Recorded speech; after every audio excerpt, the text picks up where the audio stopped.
피해자들의 어떤 신체적인 지원, 그리고 가족들과 피해자에 대한 물질적 지원, 이런 것들에 국한되어 있었는데, 그동안은 어떤 심리적 충격에 대해서는 무시하고 있었는데, 또한 이러한 것은 누구에게나 일어날 수 있는 일이라는 사회적 인식이 많이 변화가 된 것 같습니다. 나를 위해서, 나를 위한 기본적인 내가 해야 되는 마땅한 활동이다.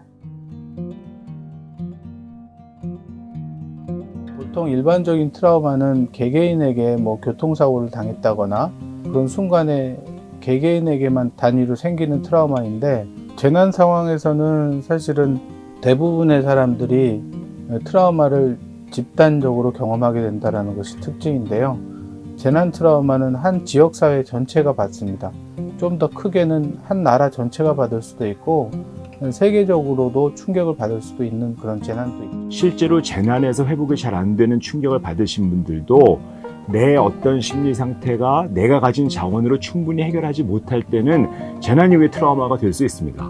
그래서 이 트라우마를 받아들이는 것이 꼭 재난이 모든 것들이 트라우마는 아니지만, 어떤 한 개인이 내가 가진 자원으로 그걸 극복하기가 어려워지기 시작하고 나의 삶이 바뀌기 시작할 때는 그것이 재난 사건이 트라우마로 연결이 돼서 간다고 볼 수 있는 것이죠.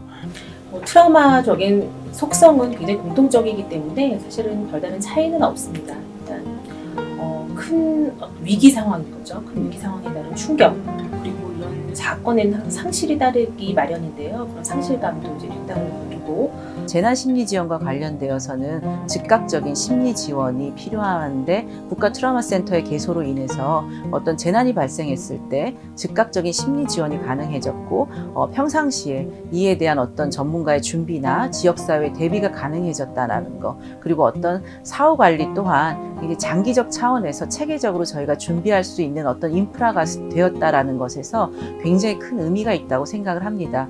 일단 어떤 사건이 발생했다, 저희가 언론을 통해서 접했던지, 저희는 그러면 그 지역에 해당 보건소나 정신보건센터, 국립병원에 연락을 먼저 취합니다. 그래서 필요한 자원들을 이제 구동하는 역할을 저희가 이제 하고요. 필요하면은 예를 들면 강원 산불이라든지 헝가리 유람선 침몰 사고 같은 큰 규모의 사고일 때는 저희가 직접 통합심리지원단을 이제 구성하고 지휘하는 그런 역할을 합니다. 재난이 어느 정도 이제 수습되고 뭐가 일어나는 그런 단계까지는 저희가 직접 현장에 가서 현장에 있는 자원들과 함께 활동을 하고, 이게 이제 수습이 되고 나면 일정 어떤 분들은 고위험군들이 이제 선별이 됩니다.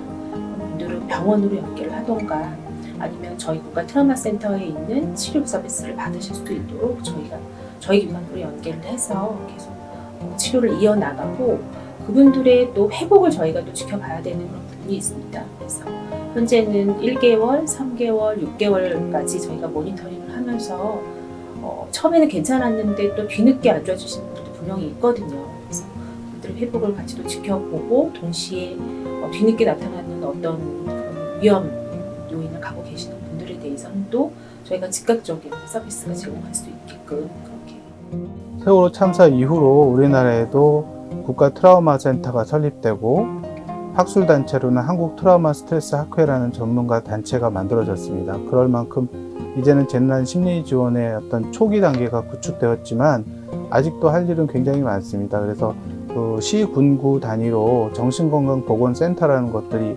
지금 만들어져서 활동하고 있는데, 사실은 그 정신보건센터를 포함한 그런 국가 트라우마 관리, 재난 심리 지원과 관련된 일들을 하기 위해서는 보다 많은 충분한 인력을 확보하고, 그분들이 조직적으로 체계적으로 이런 재난 심리 지원을 할 수 있게 될 때, 그때 비로소 우리나라의 재난 심리 지원 체계가 제대로 만들어질 수 있는 거기 때문에, 앞으로도 국가 단위에서 적극적인 그런 예산 투자와 인력 확보를 하는 것이 중요하고, 조직 체계를 좀 더 강화시키는 것이 앞으로 남은 숙제라고 말씀드릴 수 있을 것 같습니다. 실제로 가장 중요한 거는 이 사회가 재난 이후에는 나 혼자 이 재난을 겪도록 내버려두지 않는다라고 하는 어떤 안정감을 주는 게 너무 중요합니다.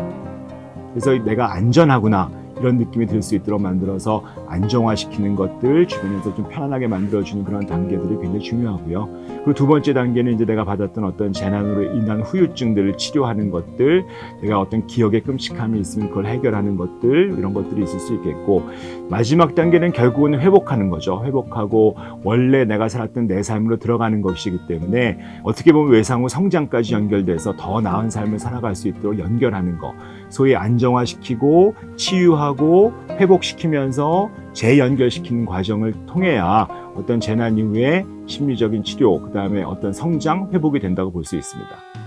심리적 응급처치라고 있습니다. 그거는 그 재난 상황의 초기 일주일 동안에 해드리는 건데, 우선은 안전한 환경을 확보하고 생명 유지에 필요한 물과 어떤 음식 등을 제공하면서 거처를 제공하고, 그 다음 단계로 이제 심리적인 안정을 취할 수 있도록 해주는 프로그램을 만들어 놓은 것이 있는데요. 그 재난의 영향은 개인, 지역사회, 국가 차원 이렇게 그 영향이 굉장히 광범위하고 갑작스럽게 일어나기 때문에 개인적인 수준에서 어떤 회복이나 복구를 위한 노력은 굉장히 한계가 있다라는 이유에서 근거합니다.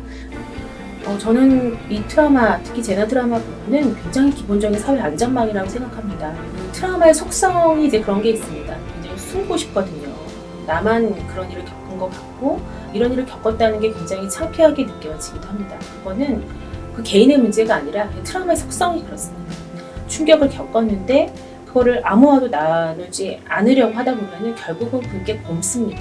우리가 가벼운 염증을 가만히 내버려뒀을 때 어떤 경우는 자연 치유가 되기도 하지만 어떤 경우에는 계속 덧나다가 그게 골마서 안으로 골마서 문제가 되듯이 곪는 경우도 일부는 있습니다. 그럴 경우에는 도움을 요청하는 것도 용기가 될 수 있어요.